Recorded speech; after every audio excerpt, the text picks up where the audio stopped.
So, you know the famous Red Wedding from Game of Thrones? The one that shocked everybody?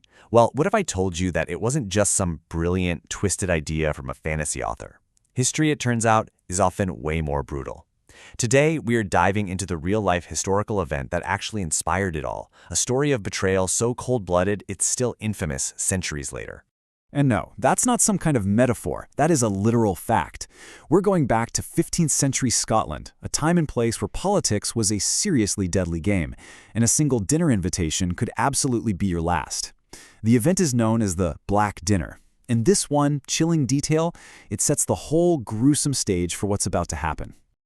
Okay, so what did Scotland even look like in the 1440s? To put it simply, it was a mess. The whole kingdom was fractured. You had all these powerful noble families fighting for more and more control, and the king himself, he was on some seriously shaky ground.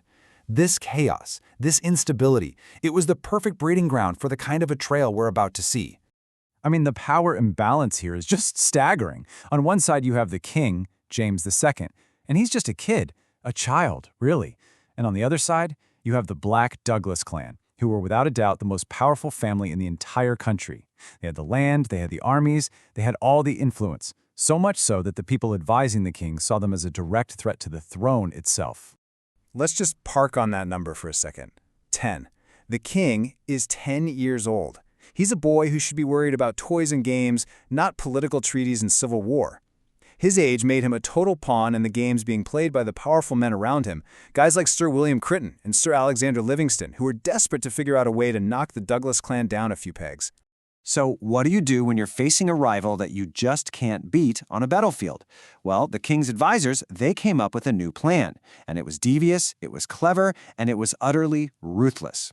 They decided to pretend to make peace, to offer an olive branch in the form of an invitation that was supposed to look like a friendly get-together. And who were the targets of this little plan? The young heirs to the Douglas fortune and power. 16-year-old William, who was the new Earl of Douglas, and his even younger brother, David. Getting an invitation to dine with the king at Edinburgh Castle, that was a huge deal, a massive honor. It was supposed to signal, hey, the fighting's over, let's be friends now. Or, that's what it looked like. And of course, the boys accepted the invitation. I mean, why wouldn't they? They rode to Edinburgh Castle, probably feeling pretty confident, feeling protected by the king's hospitality. And inside, the Great Hall was decked out for an incredible feast, a big party meant to bring everyone together. By all accounts, the night started off great. Seriously, there was music playing, people were laughing, food and wine were everywhere. The young King James II was apparently having a great time with the Douglas boys, and for a little while, it must have actually felt like peace was possible. The trap was perfectly set, and the bait? A feeling of total safety. But you knew it couldn't last, right? Just as everyone was getting comfortable, the entire vibe in that hall was about to take a dark, terrifying turn. The party was a lie, and the time had come to show everyone what this dinner was really about. The music just stops. All the chatter dies down, and every single eye in the room turns to watch a servant bring out one last, covered dish on a huge platter. It's presented directly to the guests of honor, the Douglas brothers. But this was not dessert. When they lifted the cover, on that platter was the severed head of a black bull. Now, in old Scottish tradition, this was not subtle. This was a clear, terrifying symbol. It meant one thing, and one thing only. Death was coming for the person it was served to. The invitation, the feast, the friendship, all of it was a setup. The death sentence had just been delivered. The second that bull's head was revealed, pure chaos erupted. There was absolutely no way out. The castle gates were already locked, the hall was suddenly full of armed guards, and the Douglas boys were completely and utterly trapped. It was over. Imagine this scene.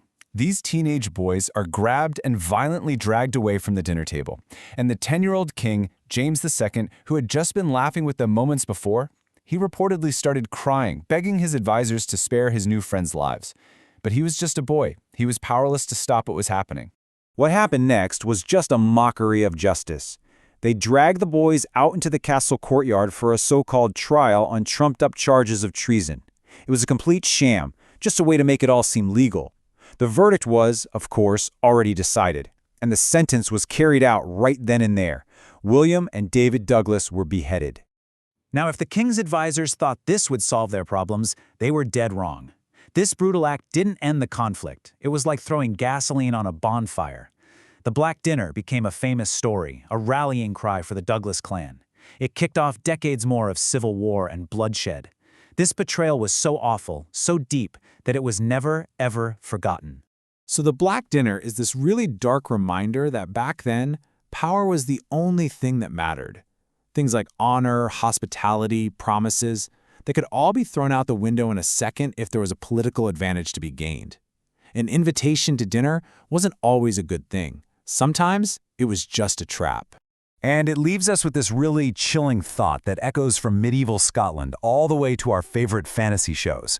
When you've got ambition and fear running the show, when does a simple friendly gesture become the perfect disguise for an act of war?